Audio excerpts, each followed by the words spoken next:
Caitlin Clark thing is over because she's not the best player in the WNBA. We kind of told you so. Just laid out the struggles that we saw from Caitlin Clark. Viewership, ticket sales, sponsorship, everything went up. I thought she not necessarily earned a spot. Correct. Let's be real for a second. What Lisa Leslie said about Caitlin Clark and WNBA general managers may be one of the most important truths anyone has spoken about women's pro basketball in a long time.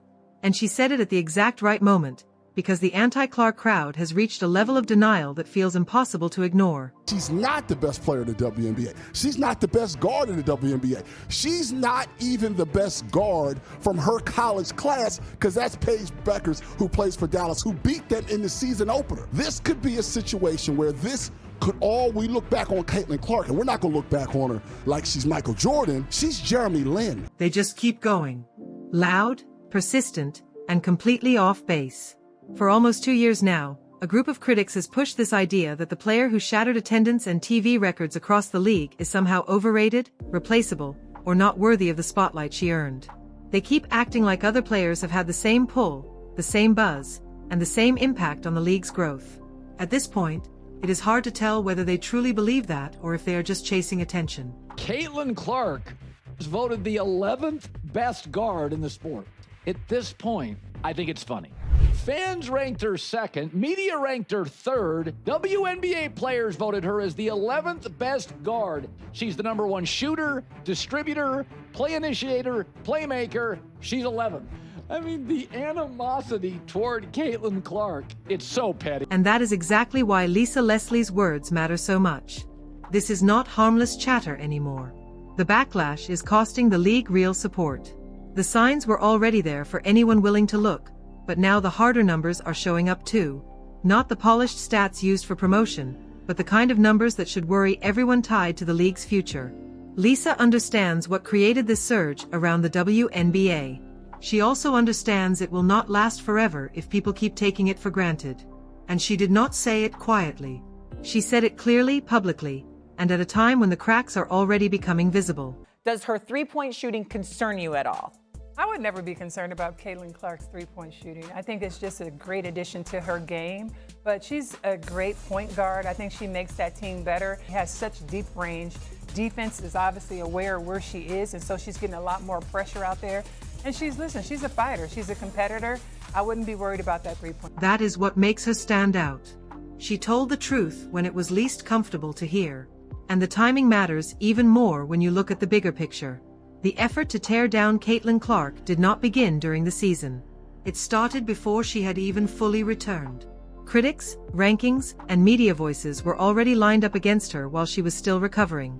ESPN ranked her as only the 10th best player in the league and placed Alyssa Thomas at number 2. That alone upset a huge part of the fan base.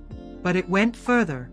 One ranking even placed Clark as just the 3rd most marketable player in the WNBA, behind Aya Wilson and Paige Buchers. Think about that.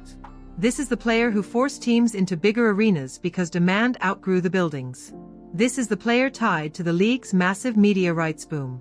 This is the player the New York Liberty owner said nearly quadrupled the league's overall business. Viewership, ticket sales, sponsorship, everything went up almost 4x. Viewership, ticket sales, sponsorship money, merchandise, all of it jumped sharply.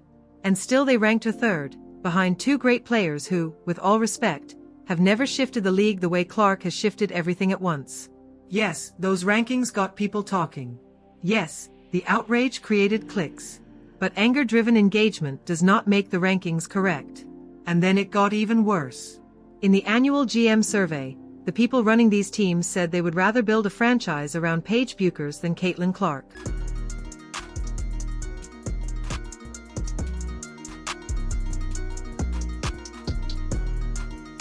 That part should bother everyone the most. This was not some bad hot take from a random sports debate show. These are the actual decision makers. And Lisa Leslie saw all of it and chose not to stay silent. But her timing matters for another reason too. The numbers are already starting to slip. We pointed to those warning signs early, and they were real. Look at the home opener. The upper level of the arena was not even opened. Tickets were not sold for those seats, even though Caitlin Clark was back on the floor in her own building for the first time since July. Entire sections stayed empty. We kind of told you so. We told you so. Last night, the entire upper part of that stadium wasn't even open. They didn't even bother selling tickets for it because there was no demand. And that happened because the demand was not there. Once that starts happening, once frustrated fans begin deciding that their money and attention are better spent somewhere else, momentum gets very hard to rebuild. The signs were there before the game even began. The Fever were promoting ticket links for their own home opener across social media, trying to move seats. That matters.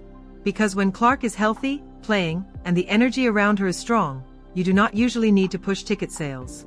The games normally sell themselves. Road games sell themselves too. Every arena starts feeling like hers. So when the team is posting ticket links before Game 1, that is not normal promotion. That is a warning. We have some early reports on the ratings from the Dallas Wings versus the Indiana Fever game. Less than last year, and it's looking like less than 2.5 million. Then came the ratings for the Indiana Fever and Dallas Wings opener, and they averaged under 2.5 million viewers. The league praised it as the second most watched regular season game in ESPN history. What they did not emphasize is that the top game was last year's Fever opener against Chicago, which drew 2.7 million. And there is more to it. This year's audience was measured using a broader data method that includes smart TVs and connected devices, a system that can boost the numbers compared to the older Nielsen model. If you adjust for that, the real year-to-year drop looks closer to 400,000 to 500,000 viewers.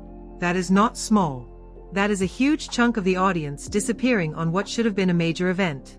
Clark had not played a regular season game in 10 months. There had been months of build-up, anticipation, and non-stop attention. If any game should have broken records, it was this one. Instead, the number came in lower. And outside of Clark, the rest of the league is not filling the gap. Paige Buchers and the Wings face the Lynx, with Olivia Miles already looking like a serious Rookie of the Year contender, and they still could not sell out a 7,000-seat arena. Fewer than 6,000 fans showed up. The message is harsh but simple. This league moves as far as Caitlin Clark can carry it, and that is exactly what Lisa Leslie said. Look, before the season started, WNBA GM selected Paige Buchers as a player they would most like to start a franchise with. What's your reaction to that? Well, all those GMs probably going to get fired because this is a money business, and the money is about Caitlin Clark, who is the player who has made, never in the history of the WNBA have we had a player force teams to get into larger arenas. I've never seen that happen. And so if you're the GM, you're obviously supposed to be bringing in money. That's revenue. Right. I'm going with Caitlin Clark. Lisa said it plainly. When Caitlin Clark rises, the whole league benefits. Anyone in power who refuses to admit that is either fooling themselves or trying to fool everyone else. This should not even be a debate. Every GM should have agreed. All but one, and that one could not vote for her own team anyway. Missing a unanimous vote by one is not proof of a close race. It is proof that politics got in the way. And we need to be honest about that. You can admire Paige Buchers. You can believe Aya Wilson is one of the best players in basketball. No one is saying not to respect talent. But that was never the question. The real question was this: if your franchise depends on one player, who drives ticket sales, merchandise, ratings, and long-term attention, there is only one clear answer. Teams survive on revenue. Revenue depends on stars. And right now only one star in this league has proven she can pack arenas just by being there. Lisa also stepped into the Olympic roster debate and brought up the decision to leave Clark off the 2024 USA team. On that one point, I disagree slightly with her framing. Clark had already built a strong case on performance alone. Her numbers in points, rebounds, assists, and steals compared well against much of that roster. She deserved serious consideration on merit before the business case was even mentioned. But Lisa's bigger point was right. This league keeps working against its own interests by refusing to fully embrace the one player bringing casual fans through the doors. The attendance numbers say it over and over, especially when games without Clark struggle to reach even 6,000 fans. Caitlin's three-point shot is really just icing on the cake. She has such deep range.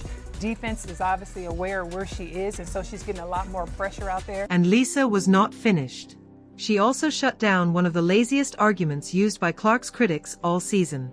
They watch one rough shooting night and instantly say she is overrated, that the hype is fake, that her impact cannot last. Lisa made it clear why that thinking misses the point. Too many people only focus on the deep threes and the highlight shots from far out. They reduce her to a shooter with a flashy brand. That is not just unfair, it is flat out wrong. Her real strength is her vision. It is the passes she sees before the opening is there. It is the pressure she puts on a defense just by standing in the right spot. Her basketball mind does not always show up in a short highlight clip, but every coach preparing for her feels it. As a rookie, she broke the all-time single-season assist record in a league filled with veterans who have been running pro systems for years. That alone should end the overrated talk. But people ignore it because it does not fit the story they want to sell. Coaches do not ignore it. Listen to the way opposing coaches talk about the changes they make because of how she controls the floor and creates for others. I mean, Caitlin's one of one too, right? Like, she is unique in when the ball crosses half court, it's in the scoring zone. We have our hands full. You can't lose sight of her for a half a second. So we'll mix up what we're doing with her, mix up who's guarding her, but I don't think it matters that she hasn't played here since 24. She is who she is, and you know, as much as her scoring, shooting is a threat, her passing is even more dangerous. They are not adjusting like that for a gimmick. They are adjusting because she changes the game. The fans see it. The coaches see it. But until the league, and even her own team, fully commits to building around a once-in-a-generation player the way every major league does with its biggest stars, this moment will not last forever. Casual fans are not endlessly patient. They show up when something special is happening and they want to be part of it. But when they feel the league is resisting the very thing they came to watch, they leave. And when casual fans leave, they do not quickly return. They move on, spend their time elsewhere, and tell others why they stopped watching. Lisa Leslie said what had to be said. She challenged the GMs. She questioned the Olympic decision. She called out the pattern of pushing Caitlin Clark to the side and pretending what she brings is normal. It is not normal. And the longer people in power act like it is, the more fans will notice the empty seats, do the math, and walk away. That is already happening.